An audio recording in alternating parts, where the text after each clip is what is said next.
ਗਗਨ ਦਮਾਮਾ ਬਾਜਿਓ, ਪਰਿਓ ਨਿਸ਼ਾਨੈ ਘਾਉ। ਖੇਤ ਜੋ ਮੰਡਿਓ ਸੂਰਮਾ, ਅਬ ਜੂਜਨ ਕੋ ਦਾਉ। ਅਮਿ ਦ੍ਰਿਸ਼ਟ ਸੁਭ ਕਰੈ, ਹਰੈ ਅਗ ਪਾਪ ਸਕਲ ਮਲ। ਕਾਮ ਕ੍ਰੋਧ ਅਰ ਲੋਭ ਮੋਹ, ਵਸ ਕਰੈ ਸਭੈ ਬਲ। ਸਦਾ ਸੁਖ ਮਨ ਵਸੈ, ਦੁਖ ਸੰਸਾਰੈ ਖੋਵੈ। ਗੁਰ ਨਵ ਨਿਧ ਦਰਿਆਉ, ਜਨਮ ਹਮ ਕਾਲਖ ਧੋਵੈ। ਸੋ ਕਹੋ ਟਲ ਗੁਰ ਸੇਵੀਐ, ਅਹਨਿਸ ਸਹਿਜ ਸੁਭਾਏ। ਦਰਸ਼ਨ ਪਰਸੈ ਗੁਰੂ ਕੈ, ਜਨਮ ਮਰਨ ਦੁਖ ਜਾਏ। ਦਰਸ਼ਨ ਪਰਸੈ ਗੁਰੂ ਕੈ, ਜਨਮ ਮਰਨ ਦੁਖ ਜਾਏ।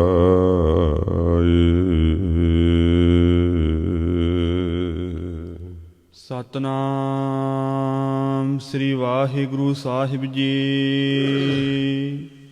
ਤਿਲੰਗ ਮਹੱਲਾ ਨਾਵਾਂ। ਜਾਗ ਲੇਹੋ ਰੇ ਮਨਾ, ਜਾਗ ਲੇਹੋ, ਕਹਾ ਗਾਫਲ ਸੋਇਆ। ਜੋ ਤਨ ਉਪਜਿਆ ਸੰਗ ਹੀ, ਸੋ ਭੀ ਸੰਗ ਨਾ ਹੋਇਆ। ਜਾਗ ਲੇਹੋ ਰੇ ਮਨਾ, ਜਾਗ ਲੇਹੋ, ਕਹਾ ਗਾਫਲ ਸੋਇਆ। ਜੋ ਤਨ ਉਪਜਿਆ ਸੰਗ ਹੀ, ਸੋ ਭੀ ਸੰਗ ਨਾ ਹੋਇਆ। ਰਹਾਉ। ਮਾਤ ਪਿਤਾ ਸੁਤ ਬੰਧ ਜਨ, ਹਿਤ ਜਾਸਿਓ ਕੀਨਾ। ਜਿਉ ਛੂਟਿਓ ਜਬ ਦੇਹ ਤੇ, ਡਾਰ ਅਗਨ ਮੈਂ ਦੀਨਾ। ਜੀਵਤ ਲਉ ਬਿਵਹਾਰ ਹੈ, ਜਗ ਕੋ ਤੁਮ ਜਾਨੋ। ਨਾਨਕ ਹਰ ਗੁਣ ਗਾਏ ਲੈ, ਸਭ ਸੁਫਨ ਸਮਾਨੋ।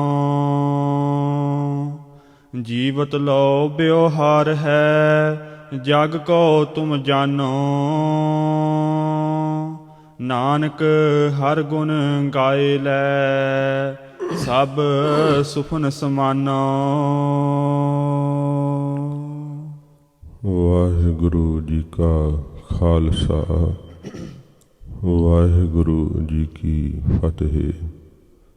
ਸੱਚੇ ਪਾਤਸ਼ਾਹ, ਦੀਨਾ ਬੰਧੂ, ਕਿਰਪਾ ਦੇ ਸਾਗਰ, ਜਾਗਦੀ ਜੋਤ, ਧੰਨ ਸਾਹਿਬ ਸ੍ਰੀ ਗੁਰੂ ਗ੍ਰੰਥ ਸਾਹਿਬ ਜੀ ਮਹਾਰਾਜ, ਸਤਿਗੁਰੂ ਜੀ ਦੀ ਰਹਿਮਤ ਸਦਕਾ ਸਤਸੰਗਤ ਦਾ ਸੁਭਾਗ ਸਮਾਂ ਆਪਾਂ ਨੂੰ ਪ੍ਰਾਪਤ ਹੋਇਆ ਹੈ।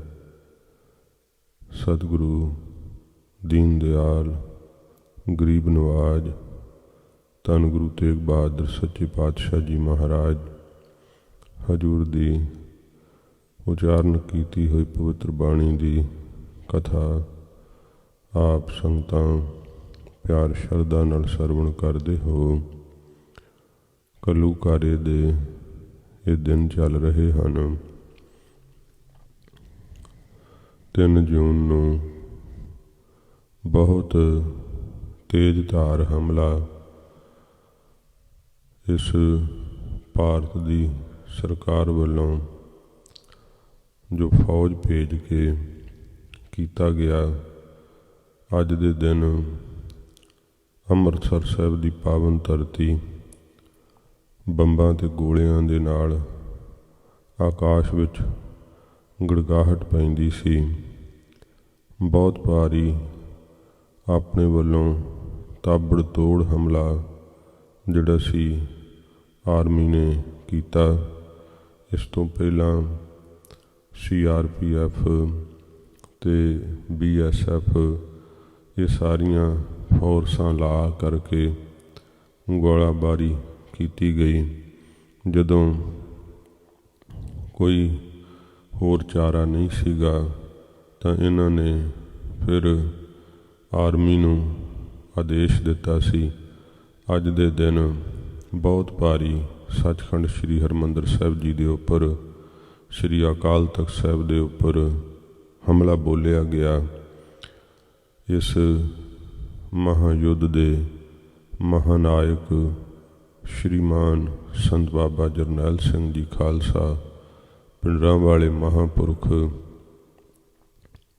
ਜਿਨ੍ਹਾਂ ਨੇ ਇਸ ਯੁੱਧ ਦੇ ਅੰਦਰ ਸੂਰਬੀਰਾਂ ਦੀ ਮਰ ਜੀਵੜਿਆਂ ਦੀ ਅਗਵਾਈ ਕੀਤੀ। ਹਰ ਸਾਲ ਇਹ ਪਾਵਨ ਦਿਹਾੜਾ ਆਉਂਦਾ ਹੈ ਸ਼ਹੀਦਾਂ ਦੀ ਯਾਦਗਾਰ, ਜਿਨ੍ਹਾਂ ਨੇ ਕੌਮ ਵਾਸਤੇ ਆਪਣਾ ਖੂਨ ਡੋਲਿਆ ਹੈ। ਸੱਚਖੰਡ ਸ੍ਰੀ ਹਰਿਮੰਦਰ ਸਾਹਿਬ ਜੀ ਦੇ ਉੱਪਰ ਇਹੋ ਜਿਹਾ ਜ਼ਾਲਮਾਨਾ ਕਾਤਲਾਨਾ ਹਮਲਾ ਹਰੇਕ ਸਾਲ ਇਹ ਦਿਹਾੜਾ ਆਪਾਂ ਮਨਾਉਂਦੇ ਹਾਂ, ਸ਼ਹੀਦਾਂ ਦੀ ਯਾਦ ਨੂੰ ਤਾਜ਼ਾ ਕਰਦਿਆਂ ਹੋਇਆਂ, ਜਿਨ੍ਹਾਂ ਨੇ ਕੌਮ ਦੀ ਅਣਖ ਤੇ ਗੈਰਤ ਲਈ ਸੱਚਖੰਡ ਸ੍ਰੀ ਹਰਿਮੰਦਰ ਸਾਹਿਬ ਜੀ ਦੀ ਪਾਵਨ ਮਰਿਆਦਾ ਲਈ ਗੁਰੂ ਘਰ ਦੀ ਜਿਹੜੀ ਰਹੁ ਰੀਤ ਹੈ ਉਸ ਨੂੰ ਕਾਇਮ ਰੱਖਦਿਆਂ ਹੋਇਆਂ ਆਪਣੀਆਂ ਸ਼ਹਾਦਤਾਂ ਦਿੱਤੀਆਂ। ਇਹ ਜਦੋਂ ਸਾਕਾ ਆਉਂਦਾ ਏ ਤਕਰੀਬਨ ਹਰੇਕ ਸਾਲ ਆਪਾਂ ਜੋ ਸਾਕਾ ਵਰਤਿਆ ਏ, ਕਿਉਂਕਿ ਜਿਸ ਦੀ ਜਿੱਥੇ ਕੋਈ ਸੇਵਾ ਸੀਗੀ, ਜਿਹੜੇ ਕੋਈ ਸਰੀਰ ਬਾਅਦ ਵਿੱਚ ਉੱਥੋਂ ਜਿਹੜੇ ਨਿਕਲੇ ਹਨ ਜਾਂ ਕੁਝ ਰਿਹਾ ਹੋ ਕਰਕੇ ਜੋਧਪੁਰ ਜੇਲ੍ਹ ਤੋਂ ਆਏ, ਅਤੇ ਉਹਨਾਂ ਨੇ ਜੋ ਕੁਝ ਆਪੋ ਆਪਣੀ ਥਾਵਾਂ 'ਤੇ ਵੇਖਿਆ, ਕਿਉਂਕਿ ਇੱਕ ਨੂੰ ਨਹੀਂ ਸੀ ਪਤਾ ਕਿ ਦੂਸਰੇ ਥਾਂ 'ਤੇ ਕੀ ਹੋ ਰਿਹਾ ਹੈ, ਅਤੇ ਇਹ ਸਾਰਾ ਕੁਝ ਆਪਸ ਦੇ ਵਿੱਚ ਜਿਹੜਾ ਮੇਲ ਜੋਲ, ਜਿਹੜਾ ਸੰਬੰਧ ਸੀਗਾ ਗੱਲਬਾਤ ਦਾ, ਉਹ ਇਸ ਯੁੱਧ ਦੇ ਅੰਦਰ ਟੁੱਟ ਚੁੱਕਾ ਸੀ। ਸੋ ਆਪੋ ਆਪਣੇ ਤਰੀਕੇ ਨਾਲ ਜਿਹੜੇ ਗੁਰਮੁਖ ਸਿੰਘ ਹੈ ਸਾਰੇ, ਜਿਨ੍ਹਾਂ ਨੇ ਕੁਝ ਆਪਣੀਆਂ ਅੱਖਾਂ ਨਾਲ ਦੇਖਿਆ, ਉਹ ਸੰਗਤਾਂ ਨੂੰ ਸਰਵਣ ਕਰਵਾਉਂਦੇ ਹੈ। ਫਿਰ ਇਸ ਯੁੱਧ ਦੀ ਬਾਬਤ ਬਹੁਤ ਸਾਰੀ ਜਾਣਕਾਰੀ ਕਿਤਾਬਾਂ ਵਿੱਚ ਵੀ ਅਤੇ ਇੰਟਰਨੈਟ 'ਤੇ ਵੀ ਪਈ ਹੋਈ ਹੈ। ਜੋ ਕੁਝ ਤੱਥ ਹਨ ਆਪਾਂ ਉਹਨਾਂ ਦੀ ਜ਼ਰੂਰ ਸਾਂਝ ਪਾਵਾਂਗੇ।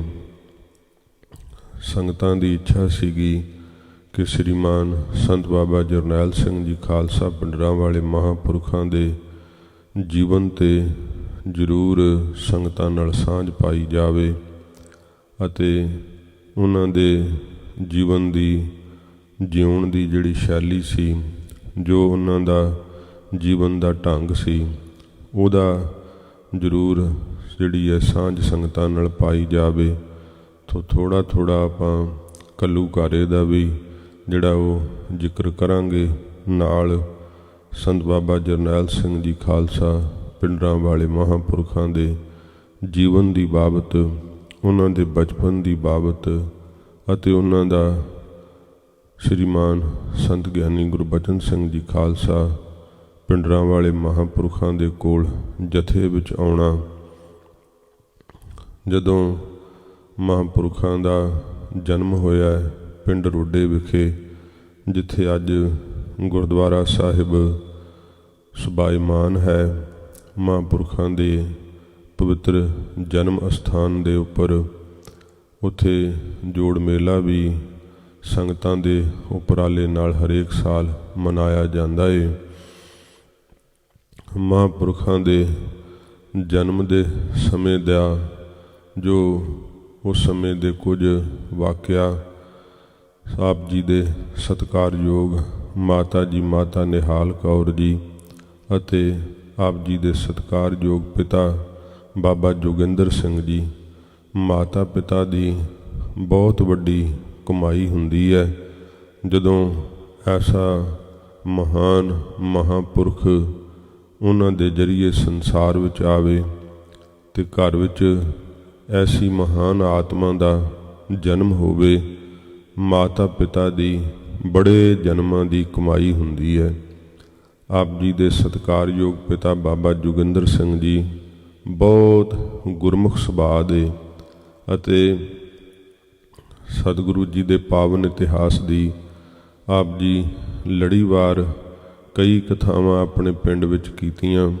ਲੜੀਵਾਰ ਕਥਾ ਅਤੇ ਤਕਰੀਬਨ 16-17 ਕਥਾ ਜਿਹੜੀਆਂ ਹਨ ਇਹ ਸ਼੍ਰੀ ਨਾਨਕ ਪ੍ਰਕਾਸ਼ ਗ੍ਰੰਥ ਦੀ ਅਤੇ ਸ਼੍ਰੀ ਗੁਰਪ੍ਰਤਾਪ ਸੂਰਜ ਗ੍ਰੰਥ ਦੀ ਕਥਾ ਆਪ ਕਰਿਆ ਕਰਦੇ। ਅਤੇ ਇਹ ਵੀ ਜ਼ਿਕਰ ਹੈ ਕਿ ਜਦੋਂ ਪੰਥ ਵਾਸਤੇ ਮੋਰਚਿਆਂ ਵਿੱਚ ਜਾਂਦੇ, ਕਿਤੇ ਲੰਬੀ ਜੇਲ੍ਹ ਹੋ ਜਾਂਦੀ ਅਤੇ ਜੇਲ੍ਹ ਵਿੱਚ ਵੀ ਆਪ ਕਥਾ ਸੁਣਾਇਆ ਕਰਦੇ ਕੈਦੀਆਂ ਨੂੰ। ਅੰਬਾਲੇ ਜੇਲ੍ਹ ਦੇ ਅੰਦਰ ਲੰਮਾ ਸਮਾਂ ਆਪ ਨੇ ਕੈਦ ਕੱਟੀ। ਜਦੋਂ ਪੰਜਾਬੀ ਸੂਬਾ ਮੋਰਚਾ ਸੀਗਾ ਅਤੇ ਉੱਥੇ ਇੱਕ ਕਥਾ ਦਾ ਆਪ ਜੀ ਨੇ ਭੋਗ ਪਾਇਆ ਸੀਗਾ। ਸ਼੍ਰੀਮਾਨ ਸੰਤ ਬਾਬਾ ਜਰਨੈਲ ਸਿੰਘ ਜੀ ਖਾਲਸਾ ਪਿੰਡਰਾਂ ਵਾਲੇ ਮਹਾਂਪੁਰਖਾਂ ਦਾ ਐਸੇ ਜਤੀ ਸਤੀ ਮਾਤਾ ਪਿਤਾ ਦੇ ਜੋ ਗੁਰੂ ਸਾਹਿਬ ਜੀ ਦੀ ਰਹਿਤ ਮਰਿਆਦਾ ਵਿੱਚ ਪ੍ਰਪੱਕ ਉਹਨਾਂ ਦੇ ਘਰ ਮਹਾਂਪੁਰਖਾਂ ਦਾ ਜਨਮ ਹੋਣਾ ਅਤੇ ਮਾਤਾ ਜੀ ਨੇ ਸਿੰਘ ਸਾਹਿਬ ਭਾਈ ਜਸਵੀਰ ਸਿੰਘ ਜੀ ਨੂੰ ਜਿਹੜੇ ਕੋਈ ਬਚਨਾਂ ਦੀ ਸਾਂਝ ਪਾਈ ਸੀ ਪੁੱਛਣ ਤੋਂ ਕਿ ਜਦੋਂ ਮਹਾਂਪੁਰਖਾਂ ਦਾ ਜਨਮ ਹੋਇਆ ਸੀਗਾ ਉਸ ਵਕਤ ਅੰਮ੍ਰਿਤ ਵੇਲਾ ਸੀ ਅਤੇ ਆਕਾਸ਼ ਵਿੱਚ ਬਹੁਤ ਭਾਰੀ ਬਿਜਲੀ ਗੜਕੀ ਸੀ। ਕੁਝ ਸਮੇਂ ਬਾਅਦ ਮਹਾਂਪੁਰਖਾਂ ਨੇ ਜਨਮ ਲਿਆ ਅਤੇ ਨਗਰ ਦੇ ਵਿੱਚ ਸਪੀਕਰ ਦੇ ਵਿੱਚ ਜਿਵੇਂ ਪਾਠੀ ਸਿੰਘ ਸਤਿਗੁਰੂ ਜੀ ਦਾ ਪ੍ਰਕਾਸ਼ ਕਰਕੇ ਸ਼੍ਰੀ ਮੁਖਵਾਕ ਲੈਂਦੇ ਆ, ਉਸ ਵੇਲੇ ਜਨਮ ਤੋਂ ਕੁਝ ਸਮਾਂ ਬਾਅਦ ਹੀ ਬਾਣੀ ਦੀਆਂ ਧੁਨਾਂ ਕੰਨਾਂ ਵਿੱਚ ਗੂੰਜੀਆਂ। ਮਹਾਂਪੁਰਖਾਂ ਦੇ ਬਚਪਨ ਦੇ ਕੁਝ ਬੜੇ ਯਾਦਗਾਰੀ ਪਲ, ਮਹਾਂਪੁਰਖਾਂ ਦੇ ਵਿਵਾਹ ਸਮੇਂ ਦੇ ਬੜੇ ਸੋਹਣੇ ਉਸ ਸਮੇਂ ਦੇ ਯਾਦਗਾਰੀ ਪਲ ਸਿੰਘ ਸਾਹਿਬ ਜੀ ਨੇ ਜੋ ਸੁਹਿਰਦ ਸੰਤ ਖਾਲਸਾ ਪੁਸਤਕ ਲਿਖੀ ਹੈ ਉਹਦੇ ਵਿੱਚ ਬਾਖੂਬੀ ਉਹਨਾਂ ਦਾ ਬੜਾ ਸੋਹਣਾ ਜ਼ਿਕਰ ਕੀਤਾ ਹੈ। ਮਹਾਂਪੁਰਖ ਜਿਸ ਵਕਤ ਬਚਪਨ ਸੀਗਾ ਅਤੇ ਸੰਤ ਬਾਬਾ ਜੋਗਿੰਦਰ ਸਿੰਘ ਜੀ ਮਹਾਂਪੁਰਖਾਂ ਦੇ ਸਤਿਕਾਰਯੋਗ ਪਿਤਾ ਜੀ ਆਖਿਆ ਕਰਦੇ ਭਈ ਤੁਸੀਂ ਖੇਡਦੇ ਰਹਿੰਦੇ ਹੋ, ਬਾਣੀ ਪੜ੍ਹਿਆ ਕਰੋ। ਅਤੇ ਮਹਾਂਪੁਰਖਾਂ ਦੇ ਨਗਰ ਵਿੱਚ ਸੰਤ ਬਾਬਾ ਕਿਰਪਾਲ ਸਿੰਘ ਜੀ ਇੱਕ ਬੜੇ ਜਤੀ ਸਤੀ ਮਹਾਂਪੁਰਖ, ਬੜੇ ਭਜਨੀਕ ਪੂਜਨੀਕ ਆਤਮਾ, ਉਹਨਾਂ ਨੂੰ ਮਹਾਂਪੁਰਖਾਂ ਦੇ ਪਿਤਾ ਜੀ ਨੇ ਬੇਨਤੀ ਕੀਤੀ ਕਿ ਇਹਨਾਂ ਨੂੰ ਆਪ 5 ਬਾਣੀਆਂ ਦੀ ਸੰਥਿਆ ਜਿਹੜੀ ਆ ਉਹ ਕਰਾਓ। ਅਤੇ ਸਮੇਂ ਆਪਣੇ ਨਗਰ ਵਿੱਚ ਹੀ ਉਹਨਾਂ ਮਹਾਂਪੁਰਖਾਂ ਤੋਂ ਸੰਤ ਬਾਬਾ ਜਰਨੈਲ ਸਿੰਘ ਜੀ ਨੇ 5 ਬਾਣੀਆਂ ਦੀ ਜਿਹੜੀ ਸੰਥਿਆ ਸੀ ਉਹ ਕੀਤੀ। ਅਤੇ ਜਦੋਂ 5 ਬਾਣੀਆਂ ਪੜ੍ਹਨ ਲੱਗ ਗਏ, 5 ਬਾਣੀਆਂ ਪੜ੍ਹ ਕੇ ਫਿਰ ਖੇਡਿਆ ਕਰਨਾ। ਅਤੇ ਮਹਾਂਪੁਰਖਾਂ ਦੇ ਪਿਤਾ ਜੀ ਨੇ ਕਿਹਾ ਬਈ ਤੁਸੀਂ ਬਾਣੀ ਨਹੀਂ ਪੜ੍ਹਦੇ ਫਿਰ ਖੇਡਦੇ ਰਹਿੰਦੇ ਹੋ। ਕਿਹਾ ਪਿਤਾ ਜੀ ਨਿਤਨੇਮ ਕਰ ਲਿਆ ਹੈ। ਫਿਰ ਕਹਿੰਦੇ ਅੱਛਾ 2 ਨਿਤਨੇਮ ਕਰਿਆ ਕਰੋ, 2 ਵਾਰੀ। ਅਤੇ ਉਹ 2 ਵਾਰੀ ਵੀ ਨਿਤਨੇਮ ਕਰਕੇ ਫਿਰ ਖੇਡਣ ਲੱਗ ਜਾਇਆ ਕਰਨ। ਫਿਰ ਮਹਾਂਪੁਰਖਾਂ ਦੇ ਪਿਤਾ ਜੀ ਲੈ ਕਰਕੇ ਗਏ, ਫਿਰ ਕਹਿਣ ਲੱਗੇ ਸੰਤ ਬਾਬਾ ਕਿਰਪਾਲ ਸਿੰਘ ਜੀ ਨੂੰ ਕਿ ਇਹਨਾਂ ਨੂੰ 5 ਗ੍ਰੰਥੀ ਦੀ ਸੰਥਿਆ ਕਰਾਓ। ਫਿਰ 5 ਗ੍ਰੰਥੀ ਦੀ ਸੰਥਿਆ ਕੀਤੀ। ਅਤੇ ਉਹ ਵੀ ਨਿਤਨੇਮ ਦੇ ਰੂਪ ਵਿੱਚ ਕਰਨ ਲੱਗੇ। ਪਰ ਫਿਰ ਜਦੋਂ ਵਿਹਲੇ ਹੋਣਾ ਤੇ ਖੇਡਣ ਲੱਗ ਜਾਣਾ ਤੇ ਮਹਾਂਪੁਰਖਾਂ ਦੇ ਪਿਤਾ ਜੀ ਨੇ ਇਉਂ ਕਹਿਣਾ, ਭਈ ਤੁਸੀਂ ਨਿਤਨੇਮ ਆਪਣਾ ਪੂਰਾ ਕਰ ਲਿਆ? ਹਾਂ ਪਿਤਾ ਜੀ, ਨਿਤਨੇਮ ਪੂਰਾ ਕਰ ਲਿਆ। ਇਉਂ ਜਦੋਂ ਬਚਪਨ 'ਚ ਹੀ ਬਾਣੀ ਦੀ ਸੰਥਿਆ ਅਤੇ ਬਾਣੀ ਦਾ ਪਿਆਰ ਪਰਪੱਕ ਹੋਇਆ ਤੇ ਮਹਾਂਪੁਰਖ ਸ਼੍ਰੀਮਾਨ ਸੰਤ ਗਿਆਨੀ ਗੁਰਬਚਨ ਸਿੰਘ ਜੀ ਖਾਲਸਾ ਪਿੰਡਰਾਂ ਵਾਲੇ ਨਗਰ ਵਿੱਚ ਆਇਆ ਕਰਦੇ ਸੀ। ਜਦੋਂ ਮਹਾਂਪੁਰਖ ਤੇ ਕਈ ਚਿਰ ਰਹਿ ਕੇ ਕਥਾ ਕਰਿਆ ਕਰਦੇ ਤੇ ਸ਼੍ਰੀਮਾਨ ਸੰਤ ਗਿਆਨੀ ਗੁਰਬਚਨ ਸਿੰਘ ਜੀ ਮਹਾਰਾਜ ਆਪ ਜੀ ਦੇ ਸਤਿਕਾਰਯੋਗ ਪਿਤਾ ਬਾਬਾ ਜੋਗਿੰਦਰ ਸਿੰਘ ਜੀ ਦਾ ਬੜਾ ਮਾਣ ਕਰਦੇ ਸੀ, ਬੜਾ ਸਤਿਕਾਰ ਕਰਦੇ ਸੀ। ਇੱਕ ਤਾਂ ਆਪ ਕਥਾ ਜਿਹੜੀ ਸੀ ਉਹ ਸੁਣਾਇਆ ਕਰਦੇ ਇਤਿਹਾਸ ਦੀ ਸੰਗਤਾਂ ਨੂੰ, ਮਹਾਂਪੁਰਖਾਂ ਦੇ ਪਿਤਾ ਜੀ। ਦੂਸਰਾ, ਬਹੁਤ ਧਰਮੀ ਉਹਨਾਂ ਦੇ ਜਿਹੜਾ ਸੀਗਾ ਸੁਭਾਅ ਸੀਗਾ, ਧਰਮ ਦੇ ਵਿੱਚ ਪਰਪੱਕ ਸਨ। ਮਹਾਂਪੁਰਖ ਬਹੁਤ ਵਿਸ਼ੇਸ਼ ਆਪ ਜੀ ਦਾ ਮਾਣ ਕਰਿਆ ਕਰਦੇ। ਇਉਂ ਕਥਾ ਵਿੱਚ ਸੰਤ ਬਾਬਾ ਜਰਨੈਲ ਸਿੰਘ ਜੀ ਮਹਾਂਪੁਰਖਾਂ ਨੇ ਜਦੋਂ ਸ਼੍ਰੀਮਾਨ ਸੰਤ ਗਿਆਨੀ ਗੁਰਬਚਨ ਸਿੰਘ ਜੀ ਨੇ ਭਾਈ ਗੜੀਆ ਜੀ ਦੀ ਸਾਖੀ ਸੁਣਾਈ, ਕਥਾ ਸੁਣ ਕੇ ਬਹੁਤ ਮਨ ਪ੍ਰਭਾਵਿਤ ਹੋਇਆ ਤੇ ਮਨ ਵਿੱਚ ਖਿਆਲ ਕੀਤਾ ਕਿ ਆਪਾਂ ਅੱਜ ਤੋਂ ਬਾਣੀ ਦਾ ਨਿਤਨੇਮ ਵਧਾਉਣਾ ਹੈ। ਤੇ ਆਪਣੇ ਪਿਤਾ ਜੀ ਨੂੰ ਕਹਿਣ ਲੱਗੇ ਕਿ ਮੇਰਾ ਮਨ ਦਾ ਖਿਆਲ ਹੈ ਕਿ ਨਿਤਨੇਮ ਤੋਂ ਜਿਹੜਾ ਹੈ ਅਲੱਗਾ 21 ਸ੍ਰੀ ਜਪਜੀ ਸਾਹਿਬ ਦੇ ਪਾਠ ਜਿਹੜੇ ਉਹ ਕਰਿਆ ਕਰੀਏ। ਤੇ ਮਹਾਂਪੁਰਖਾਂ ਦੇ ਪਿਤਾ ਜੀ ਨੇ ਕਿਹਾ ਕਿ ਭਾਈ ਜਰਨੈਲ ਸਿਆਂ ਤੂੰ ਅਰਦਾਸ ਨਾ ਅਜੇ ਕਰੀ ਤੇ ਮਨ ਦਾ ਸੰਕਲਪ ਕਰ ਲੈ ਤੇ ਪਾਠ ਕਰਿਆ ਕਰ। ਇਉਂ ਫਿਰ ਮਹਾਂਪੁਰਖ ਜਦੋਂ 21 ਸ੍ਰੀ ਜਪਜੀ ਸਾਹਿਬ ਦੇ ਪਾਠ ਰੋਜ਼ ਕਰਨ ਲੱਗ ਗਏ ਤੇ ਹੌਲੀ ਹੌਲੀ ਵਧਾਉਂਦੇ ਰਹੇ ਤੇ ਇਉਂ ਫਿਰ 51 ਪਾਠ ਸ੍ਰੀ ਜਪਜੀ ਸਾਹਿਬ ਦੇ ਮਹਾਂਪੁਰਖ ਕਰਨ ਲੱਗ ਗਏ ਸੀਗੇ। ਤੇ ਫਿਰ ਦੱਸਿਆ ਜਦੋਂ ਤੇ ਕਹਿਣ ਲੱਗੇ ਬਈ ਹੁਣ ਤਾਂ ਹੀ ਤੈਨੂੰ ਫਿਰ ਖੇਡਦਿਆਂ ਨਹੀਂ ਕਦੇ ਵੇਖਿਆ। ਤੇ ਜਦੋਂ ਮਹਾਂਪੁਰਖਾਂ ਦਾ ਘਰ ਵਿੱਚ ਲੰਗਰ ਕੀਤਾ, ਜਥਾ ਸੰਗਤ ਲੰਗਰ ਛਕ ਰਿਹਾ ਸੀਗਾ ਤੇ ਬੜੇ ਪਿਆਰ ਨਾਲ ਸਾਰਾ ਪਰਿਵਾਰ ਸੇਵਾ ਕਰ ਰਿਹਾ ਸੀ। ਉਸ ਸਮੇਂ ਬਾਬਾ ਜੋਗਿੰਦਰ ਸਿੰਘ ਜੀ ਦੇ ਤਾਈਂ ਮਹਾਂਪੁਰਖਾਂ ਨੇ ਇਹ ਸ਼ਬਦ ਕਹੇ ਕਿ ਤੁਹਾਡੇ ਕਿੰਨੇ ਪੁੱਤਰ ਨੇ? ਤੇ ਦੱਸਿਆ, ਕਹਿਣ ਲੱਗੇ ਬਈ ਇੱਕ ਸਾਨੂੰ ਵੀ ਦਿਓ, ਟਕਸਾਲ ਵਿੱਚ ਰੱਖ ਕੇ ਉਸ ਨੂੰ ਬ੍ਰਹਮ ਵਿੱਦਿਆ ਪੜ੍ਹਾ ਦਈਏ। ਤੇ ਬਾਬਾ ਜੋਗਿੰਦਰ ਸਿੰਘ ਜੀ ਕਹਿਣ ਲੱਗੇ ਕਿ ਮਹਾਰਾਜ ਜਿਹਨੂੰ ਵੀ ਤੁਸੀਂ ਲਿਜਾਣਾ ਚਾਹੋ, ਆਪਣੇ ਸਾਰੇ ਹੀ ਪੁੱਤਰਾਂ ਨੂੰ ਆਵਾਜ਼ ਮਾਰ ਕੇ ਜੋ ਲੰਗਰ ਵਰਤਾ ਰਹੇ ਸੀ ਮਹਾਂਪੁਰਖਾਂ ਦੇ ਸਾਹਮਣੇ ਖੜੇ ਕੀਤਾ। ਤੇ ਸੰਤ ਗਿਆਨੀ ਜੋ ਸ਼੍ਰੀਮਾਨ ਸੰਤ ਬਾਬਾ ਜਰਨੈਲ ਸਿੰਘ ਜੀ ਉਸ ਸਮੇਂ ਜਦੋਂ ਸਾਹਮਣੇ ਮਹਾਂਪੁਰਖਾਂ ਨੂੰ ਲਿਆਂਦਾ, ਸੰਤ ਗਿਆਨੀ ਗੁਰਬਚਨ ਸਿੰਘ ਜੀ ਮਹਾਰਾਜ ਦੀ ਆਪ ਦੇ ਉੱਤੇ ਨਿਗਾਹ ਪਈ। ਕਹਿਣ ਲੱਗੇ ਬਈ ਮੋਢੇ 'ਤੇ ਹੱਥ ਰੱਖ ਕੇ ਸਾਨੂੰ ਇਹ ਭੁਜੰਗੀ ਜਿਹੜਾ ਉਹ ਦੇ ਦਿਓ, ਇਹਨੂੰ ਆਪਾਂ ਜਥੇ 'ਚ ਰੱਖ ਕੇ ਬ੍ਰਹਮ ਵਿੱਦਿਆ ਪੜ੍ਹਾਵਾਂਗੇ। ਇਹ ਬਚਨ ਸ਼੍ਰੀਮਾਨ ਸੰਤ ਗਿਆਨੀ ਗੁਰਬਚਨ ਸਿੰਘ ਜੀ ਮਹਾਰਾਜ ਨੇ ਆਪਣੀ ਰਸਨਾ ਤੋਂ ਆਖਿਆ। ਤੇ ਘਰ ਵਿੱਚ ਉਸ ਸਮੇਂ ਵਿਵਾਹ ਰੱਖਿਆ ਹੋਇਆ ਸੀਗਾ ਤੇ ਕਹਿਣ ਲੱਗੇ ਮਹਾਰਾਜ ਕੁਝ ਸਮਾਂ ਜਿਹੜਾ ਹੈ ਜੇ ਆਪ ਆਗਿਆ ਕਰੋ ਤੇ ਵਿਆਹ ਭੁਗਤਾ ਕੇ ਫਿਰ ਆ ਜਾਵੇ। ਤੇ ਮਹਾਂਪੁਰਖਾਂ ਨੇ ਆਗਿਆ ਕਰ ਦਿੱਤੀ। ਫਿਰ ਨਾਭਾ ਸਾਹਿਬ ਵਿਖੇ ਜਦੋਂ ਸ਼੍ਰੀਮਾਨ ਸੰਤ ਗਿਆਨੀ ਗੁਰਬਚਨ ਸਿੰਘ ਜੀ ਮਹਾਰਾਜ ਕਥਾ ਕਰਦੇ ਸਨ, ਉੱਥੇ ਸੰਤ ਬਾਬਾ ਜਰਨੈਲ ਸਿੰਘ ਜੀ ਮਹਾਂਪੁਰਖ ਆ ਕਰਕੇ ਜਥੇ ਵਿੱਚ ਦਾਖਲ ਹੋਏ ਸੀ ਅਤੇ ਮਹਾਂਪੁਰਖਾਂ ਦੀ ਸੰਗਤ ਕਰਨੀ ਆਰੰਭ ਕੀਤੀ, ਬ੍ਰਹਮ ਵਿੱਦਿਆ ਪੜ੍ਹਨੀ ਸ਼ੁਰੂ ਕੀਤੀ। ਜਦੋਂ ਮਹਾਂਪੁਰਖਾਂ ਨੇ ਪੁੱਛਿਆ ਕਿ ਭਾਈ ਪੰਜ ਬਾਣੀਆਂ ਦੇ ਜਿਹੜੀ ਹੈ, ਪਹਿਲਾਂ ਪੁੱਛਿਆ ਕਿ ਭੁਜੰਗੀਆ ਤੈਨੂੰ ਜਪਜੀ ਸਾਹਿਬ ਦਾ ਪਾਠ ਆਉਂਦਾ ਹੈ? ਕਹਿਣ ਲੱਗੇ ਹਾਂ ਮਹਾਰਾਜ ਆਉਂਦਾ ਹੈ। ਕਹਿੰਦੇ ਸੰਥਿਆ ਕੀਤੀ ਹੈ? ਤੇ ਕਹਿਣ ਲੱਗੇ ਹਾਂ ਮਹਾਰਾਜ ਸੰਥਿਆ ਕੀਤੀ ਹੈ। ਸੰਤ ਬਾਬਾ ਕਿਰਪਾਲ ਸਿੰਘ ਜੀ ਦਾ ਨਾਮ ਲਿਆ ਕਿ ਉਹਨਾਂ ਤੋਂ ਸੰਥਿਆ ਕੀਤੀ ਹੈ। ਤੇ ਤਿਸ ਸਮੇਂ ਮਹਾਂਪੁਰਖ ਬੜੇ ਪ੍ਰਸੰਨ ਹੋਏ, ਕਹਿਣ ਲੱਗੇ ਵੀ ਬੜੀ ਚੰਗੀ ਗੱਲ ਹੈ, ਕਿਉਂਕਿ ਉਹਨਾਂ ਮਹਾਂਪੁਰਖਾਂ ਦਾ ਵੀ ਬੜਾ ਹੀ ਸੰਤ ਗਿਆਨੀ ਗੁਰਬਚਨ ਸਿੰਘ ਜੀ ਮਹਾਰਾਜ ਮਾਣ ਕਰਦੇ, ਬੜਾ ਸਤਿਕਾਰ ਕਰਦੇ, ਕਿਉਂਕਿ ਉਹ ਬੜੇ ਭਜਨੀਕ ਸਨ। ਤੇ ਫਿਰ ਜਪਜੀ ਸਾਹਿਬ ਦੇ ਪਾਠ ਇਉਂ ਸਰਵਣ ਕਰਨ ਲੱਗੇ, ਕਿਹਾ ਕਿ ਚੱਲ ਫਿਰ ਸਾਨੂੰ ਜਪਜੀ ਸਾਹਿਬ ਦਾ ਪਾਠ ਸੁਣਾ। ਤੇ ਜਪਜੀ ਸਾਹਿਬ ਦਾ ਪਾਠ ਜਦੋਂ ਮਹਾਂਪੁਰਖ ਅਭਿਆਸ 51 ਪਾਠ ਤਾਂ ਜਥੇ 'ਚ ਆਉਣ ਤੋਂ ਪਹਿਲਾਂ ਹੀ ਕਰਨ ਲੱਗ ਗਏ ਸੀ। ਪਹਿਲਾਂ 21 ਪਾਠ ਕਰਦੇ ਸੀ, ਹੌਲੀ ਹੌਲੀ 51 ਪਾਠ ਰੋਜ਼ ਕਰਨ ਲੱਗ ਗਏ ਸੀ।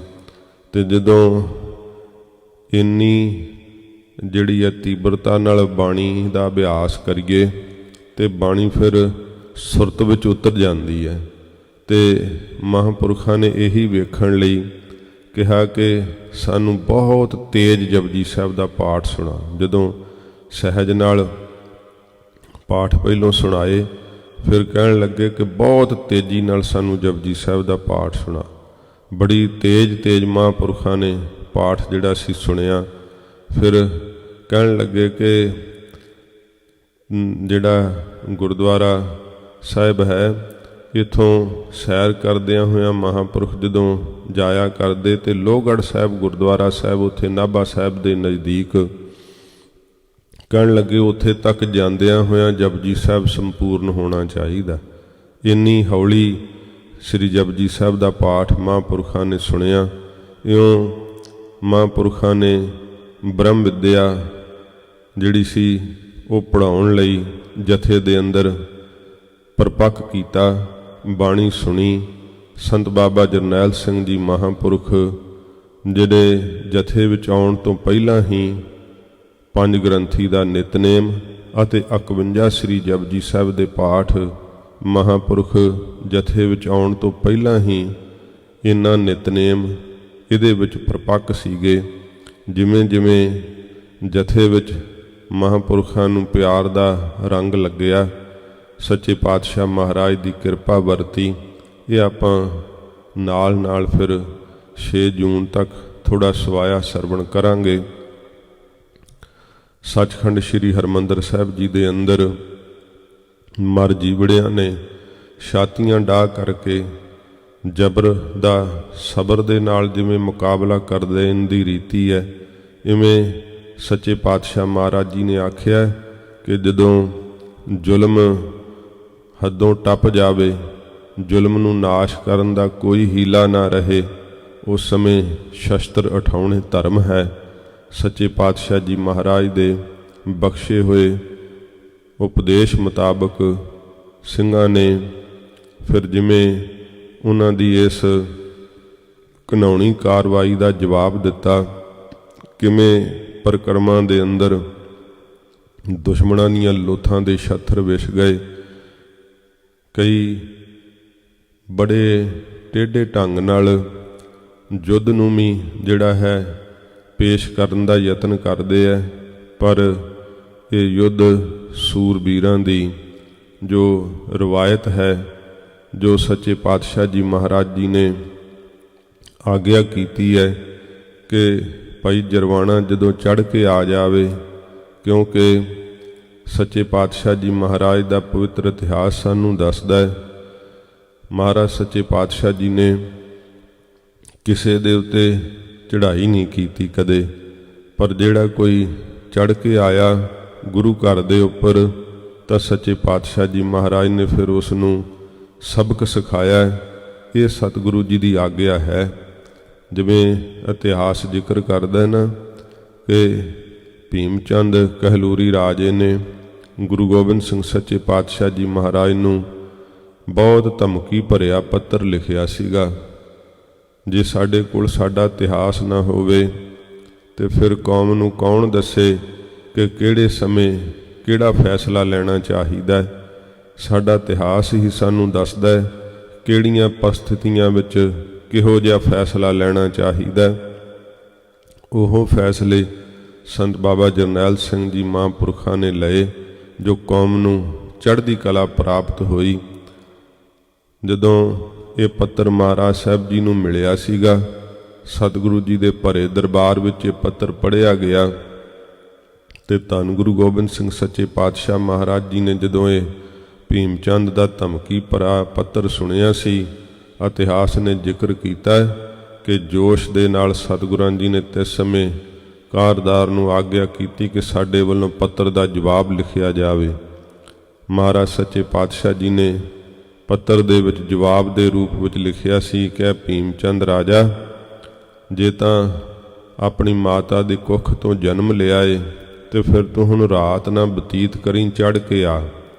ਸਾਡੇ ਜਿਹੜੇ ਖੱਪਰੇ ਤੀਰ ਹੈ ਨਾ, ਘਿਓ ਦੀ ਮਠਿਆਈ ਦੀ ਤਰ੍ਹਾਂ ਪਰੋਸ ਦਿਆਂਗੇ, ਗੋਲੀਆਂ ਸ਼ੱਕਰ ਪਾਰਿਆਂ ਦੀ ਤਰ੍ਹਾਂ ਵਰਤਾਉਣਗੇ, ਢਾਲਾਂ ਥਾਲਾਂ ਦੀ ਤਰ੍ਹਾਂ ਹੋਣਗੀਆਂ। ਤੇ ਸੱਚੇ ਪਾਤਸ਼ਾਹ ਮਹਾਰਾਜ ਕਹਿੰਦੇ ਜਿਹੜੇ ਤੀਰ ਹਨ ਇਹ ਜਲੇਬਾਂ ਦੀ ਤਰ੍ਹਾਂ ਹੋਣਗੇ। ਇਉਂ ਸਤਿਗੁਰੂ ਪਾਤਸ਼ਾਹ ਜੀ ਮਹਾਰਾਜ ਨੇ ਪੱਤਰ ਵਿੱਚ ਉੱਤਰ ਦਿੱਤਾ ਸੀ। ਜਦੋਂ ਜ਼ੁਲਮ ਨੂੰ ਨਾਸ਼ ਕਰਨ ਦੇ ਸਾਰੇ ਹੀ ਰਾਹ ਬੰਦ ਹੋ ਜਾਣ, ਸੱਚੇ ਪਾਤਸ਼ਾਹ ਮਹਾਰਾਜ ਦੀ ਆਗਿਆ ਉਦੋਂ ਕਿ ਸ਼ਸਤਰ ਉਠਾ ਕੇ ਜ਼ੁਲਮ ਨੂੰ ਨਾਸ਼ ਕਰ ਦੇਣਾ ਚਾਹੀਦਾ, ਕਿਉਂਕਿ ਸ਼ਸਤਰ ਦੇ ਵਿੱਚੋਂ ਸਦੀਵੀ ਸ਼ਾਂਤੀ ਉਪਜਦੀ ਹੈ ਜਿਹੜੀ ਸਦਾ ਕਾਇਮ ਰਹਿ ਸਕੇ। ਜੇ ਸੰਸਾਰ ਨੇ ਇਹ ਕਿਹਾ ਕਿ ਸ਼ਸਤਰ ਜ਼ੁਲਮ ਕਰਦੇ ਹੈ, ਸ਼ਸਤਰ ਅੱਗ ਵਰਾਉਂਦੇ ਹੈ, ਹਾਂ ਇਹ ਹੈ ਕਿ ਜੇਕਰ ਕਿ ਜ਼ਾਲਮ ਦੇ ਹੱਥ ਵਿੱਚ ਸ਼ਸਤਰ ਹੋਵੇ ਤਾਂ ਉਹ ਜ਼ੁਲਮ ਕਰਦਾ ਹੈ, ਜੇ ਸੰਤ ਦੇ ਹੱਥ ਵਿੱਚ ਸ਼ਸਤਰ ਹੋਵੇ ਤਾਂ ਉਹ ਜ਼ੁਲਮ ਨੂੰ ਮਿਟਾਉਂਦਾ ਹੈ। ਇਹ ਸੱਚੇ ਪਾਤਸ਼ਾਹ ਜੀ ਮਹਾਰਾਜ ਜੀ ਨੇ ਸਿੱਖਿਆ ਦਿੱਤੀ ਹੈ ਤੇ ਸੰਤ ਸਿਪਾਹੀ ਖਾਲਸਾ ਮਹਾਰਾਜ ਜੀ ਨੇ ਪੈਦਾ ਕੀਤਾ ਹੈ। ਜਿਵੇਂ ਸੱਚਖੰਡ ਸ੍ਰੀ ਹਰਿਮੰਦਰ ਸਾਹਿਬ ਜੀ ਦੇ ਅੰਦਰ ਯੋਧਿਆਂ ਨੇ, ਸੂਰਬੀਰਾਂ ਨੇ ਇਸ ਲੜਾਈ ਨੂੰ ਲੜਿਆ ਹੈ। ਸੂਖਸ਼ਮ ਰੂਪ ਵਿੱਚ ਆਪਾਂ ਸਰਵਣ ਕਰਾਂਗੇ, ਨਾਲ ਮਹਾਂਪੁਰਖਾਂ ਦਾ ਜੀਵਨ ਸਰਵਣ ਕਰਾਂਗੇ।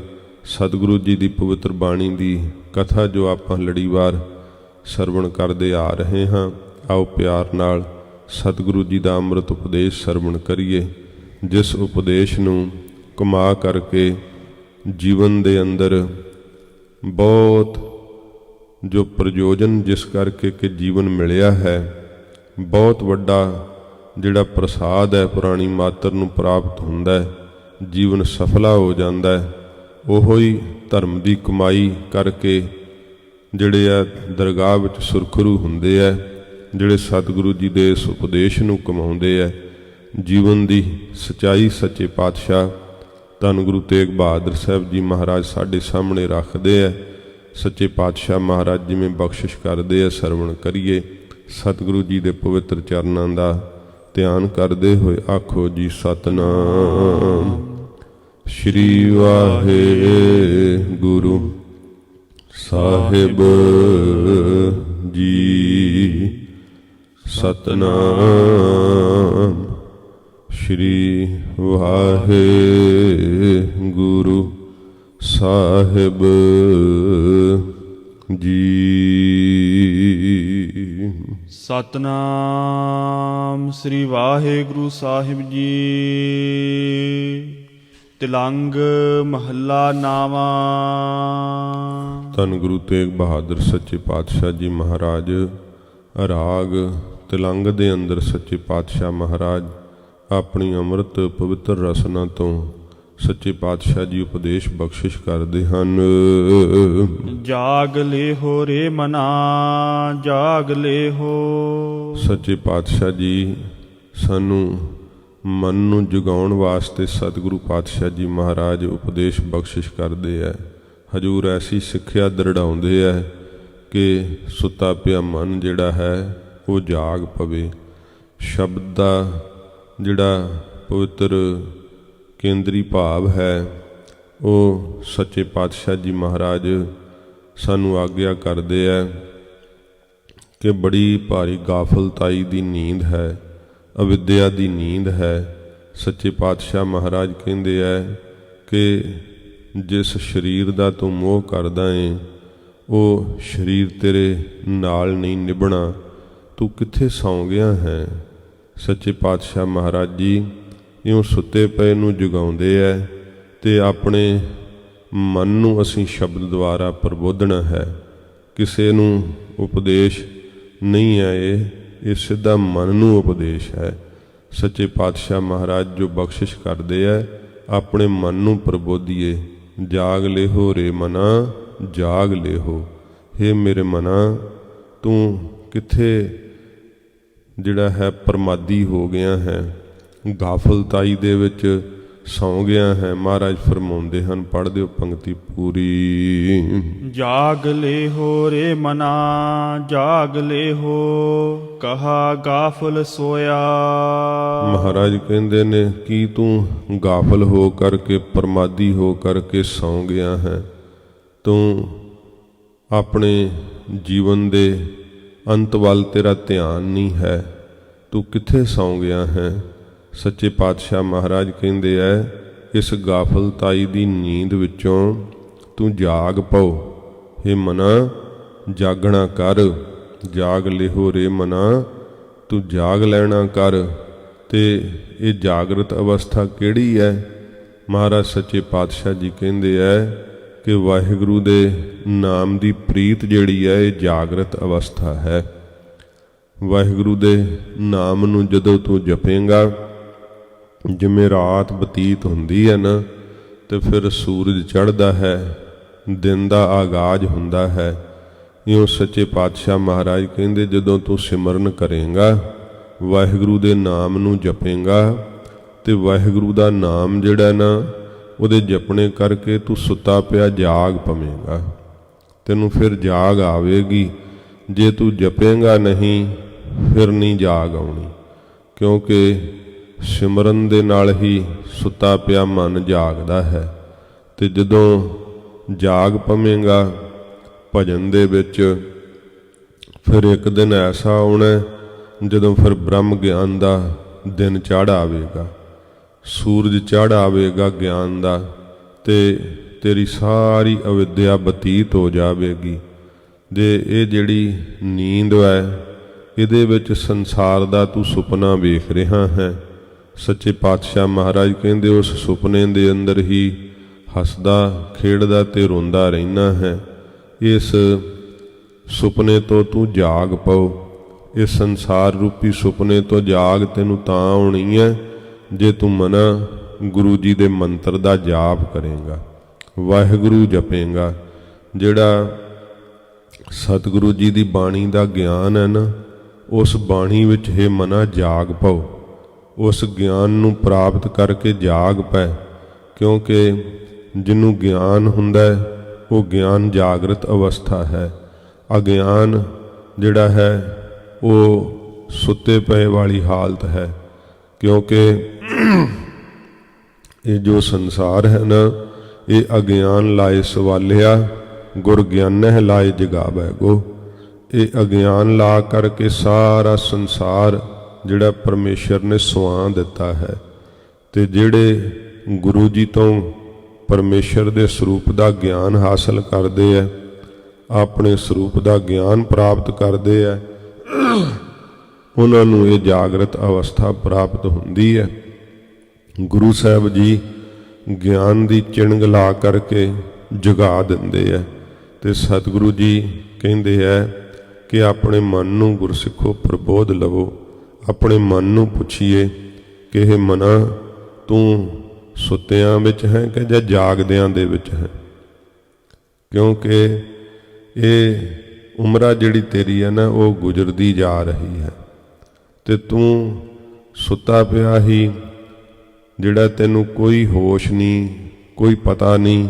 ਕਿਉਂਕਿ ਸੁੱਤਾ ਪਿਆ ਮਨੁੱਖ, ਉਹਦੇ ਕੋਲੋਂ ਕੋਈ ਚੁੱਕ ਕੇ ਲੈ ਜਾਏ ਕੁਝ ਕਿਸੇ ਪ੍ਰਕਾਰ ਉਹਨੂੰ ਪਤਾ ਨਹੀਂ ਲੱਗਦਾ। ਤੇਰੀ ਉਮਰਾਂ ਵਿਹਾਉਂਦੀ ਜਾ ਰਹੀ ਹੈ। ਜੋ ਕੁਝ ਤੇਰੇ ਨਾਲ ਬਤੀਤ ਹੋ ਰਿਹਾ ਹੈ, ਤੈਨੂੰ ਕੁਝ ਵੀ ਪਤਾ ਨਹੀਂ ਲੱਗ ਰਿਹਾ। ਬਸ ਤੂੰ ਸੰਸਾਰ ਦੀਆਂ ਖੇਡਾਂ ਵਿੱਚ ਤੇਰਾ ਮਨ ਖੁੱਭਿਆ ਹੋਇਆ ਹੈ, ਰਸਾਂ ਕਸਾਂ ਵਿੱਚ ਤੇਰਾ ਮਨ ਲੱਗਿਆ ਹੋਇਆ ਹੈ। ਤੇ ਇਹ ਜੇ ਮਨ ਦੀ ਹਾਲਤ ਸਰੀਰ ਦੇ ਰਸਾਂ ਵਾਲੀ ਹੈ ਨਾ, ਤਾਂ ਫਿਰ ਮਹਾਰਾਜ ਕਹਿੰਦੇ ਤੂੰ ਆਪਣੇ ਆਪ ਹੀ ਮਨਾ ਸਮਝ ਲੈ ਕਿ ਸੁੱਤਾ ਪਿਆ ਹੈ, ਜਾਗਰਤ ਵਾਲੀ ਹਾਲਤ ਨਹੀਂ ਹੈ। ਤੇ ਜੇ ਮਹਾਰਾਜ ਸੱਚੇ ਪਾਤਸ਼ਾਹ ਜੀ ਦੀ ਬਾਣੀ ਮਿੱਠੀ ਲੱਗਦੀ ਹੈ, ਮਨ ਜਾਗੈ ਕਿ ਇਹ ਹੈ ਨਿਸ਼ਾਨੀ, ਮਿੱਠੀ ਲਾਗੈ ਸ਼੍ਰੀ ਗੁਰਬਾਣੀ। ਮਨ ਦੇ ਜਾਗਣ ਦੀ ਇਹ ਨਿਸ਼ਾਨੀ ਹੈ ਕਿ ਮਹਾਰਾਜ ਦਾ ਨਾਮ ਮਿੱਠਾ ਲੱਗਦਾ ਹੈ। ਗੁਰਬਾਣੀ ਜਦੋਂ ਪੜ੍ਹੀਏ ਤੇ ਰਸਨਾ ਤੇ ਮਿੱਠਾ ਰਸ ਆਉਂਦਾ, ਜੇ ਨਹੀਂ ਆਉਂਦਾ ਤੇ ਫਿਰ ਸਮਝ ਲੈ ਤੂੰ ਸੁੱਤਾ ਪਿਆ ਹੈ, ਫਿਰ ਤੂੰ ਜਾਗਦਾ ਨਹੀਂ ਹੈ। ਇਹ ਮਨਾ, ਤੂੰ ਬਹੁਤ ਗਾਫਲਤਾਈ ਦੀ ਨੀਂਦ ਵਿੱਚ ਸੁੱਤਾ ਪਿਆ ਹੈ। ਤੇ ਸਤਿਗੁਰੂ ਜੀ ਕਹਿੰਦੇ ਆਪਣੇ ਮਨ ਨੂੰ ਭਾਈ ਪ੍ਰਬੋਧੋ, ਮਨ ਨੂੰ ਪੁੱਛੋ ਕਿ ਤੂੰ ਸੁੱਤਾ ਹੈ ਜਾਂ ਜਾਗਦਾ ਹੈ। ਤੇ ਫਿਰ ਮਨ ਵੱਲ ਜਦੋਂ ਝਾਤੀ ਪੈਂਦੀ ਹੈ, ਸਤਿਗੁਰੂ ਜੀ ਪਵਾਉਂਦੇ ਹੈ, ਆਪਣੇ ਆਪ ਤਾਂ ਇਹ ਹਾਲਤ ਦਿਸਦੀ ਨਹੀਂ, ਮਹਾਰਾਜ ਦਿਖਾਉਂਦੇ ਹੈ। ਇਹ ਮਨਾ ਤੂੰ ਸੌਂ ਗਿਆ ਹੈ, ਤੂੰ ਜਾਗਦਾ ਨਹੀਂ ਹੈ। ਸਤਿਗੁਰੂ ਜੀ ਇਸ ਕਰਕੇ ਸਾਨੂੰ ਜਗਾਉਂਦੇ ਹੈ। ਜਦੋਂ ਮੌਤ ਦੀ ਖਬਰ, ਇਹ ਅੰਤ ਦਾ ਵੇਲਾ ਸਤਿਗੁਰੂ ਚੇਤੇ ਕਰਾਉਂਦੇ ਆ ਨਾ, ਤਾਂ ਉਹ ਮਹਾਰਾਜ ਡਰਾਉਂਦੇ ਨਹੀਂ ਹਨ, ਸਤਿਗੁਰੂ ਜੀ ਜਗਾਉਂਦੇ ਹੈ। ਮਹਾਰਾਜ ਕਹਿੰਦੇ ਸੰਭਲ ਜਾਓ ਤਾਂ ਆਉਣਾ ਹੀ ਹੈ, ਜੇ ਤੂੰ ਨਹੀਂ ਸੰਭਲੇਂਗਾ ਤਾਂ ਉਹ ਵੇਲਾ ਟਲਣਾ ਨਹੀਂ ਹੈ। ਤੇ ਇਸ ਕਰਕੇ ਸਤਿਗੁਰੂ ਜੀ ਕਹਿੰਦੇ ਨੇ ਤੂੰ ਜਾਗ ਪਾਓ ਪਹਿਲਾਂ ਹੀ। ਇਹ ਨਹੀਂ ਕਿ ਸੁੱਤੇ ਪਿਆ ਤੈਨੂੰ ਮੌਤ ਦਪੋਚ ਲਵੇ, ਕਾਲ ਤੈਨੂੰ ਖਾ ਜਾਵੇ, ਤੂੰ ਕਾਲ ਦੇ ਆਉਣ ਤੋਂ ਪਹਿਲਾਂ ਹੀ ਜਾਗ ਪਾਓ। ਜੇ ਤੂੰ ਜਾਗ ਪਿਆ ਫਿਰ ਤੈਨੂੰ ਕਾਲ ਨਹੀਂ ਖਾ ਸਕੇਗਾ। ਤੂੰ ਸੁੱਤਾ ਪਿਆ, ਸੁੱਤੇ ਪਿਆ ਨੂੰ ਕਾਲ ਲੁੱਟ ਲੈਂਦਾ, ਖਾ ਜਾਂਦਾ ਹੈ। ਸੱਚੇ ਪਾਤਸ਼ਾਹ ਜੀ ਕਹਿੰਦੇ ਜਾਗ ਲਿਹੋ ਰੇ ਮਨਾ, ਜਾਗ ਲਿਹੋ ਕਹਾਂ ਗਾਫਲ ਸੋਇਆ। ਕਹਾਂ ਤੂੰ ਕਿੱਥੇ, ਮਹਾਰਾਜ ਕਹਿੰਦੇ ਗਾਫਲਤਾਈ ਵਿੱਚ ਹੈ ਮਨਾ, ਪਰਮਾਦੀ ਹੋ ਕਰਕੇ ਵਿਸ਼ਿਆਂ ਵਿਕਾਰਾਂ ਦੇ ਸੁੱਖ ਵਿੱਚ ਸੌਂ ਗਿਆ ਏ, ਮਾਇਕੀ ਪਦਾਰਥਾਂ ਦੇ ਸੁੱਖਾਂ ਵਿੱਚ ਸੌਂ ਗਿਆ ਏ। ਜਾਗ ਪੈ, ਇਹ ਤੇਰੇ ਨਾਲ ਨਹੀਂ ਨਿਭਣੇ, ਇਹ ਰਸ-ਕਸ ਤੈਨੂੰ ਅਧੋਗਤੀ ਨੂੰ ਲੈ ਜਾਣਗੇ। ਇਸ ਕਰਕੇ ਤੂੰ ਜਾਗ ਪੈ ਨਾਮ ਦੇ ਅੰਦਰ, ਵਾਹਿਗੁਰੂ ਦੀ ਪ੍ਰੀਤ ਵਿੱਚ ਜਾਗਣਾ ਕਰ।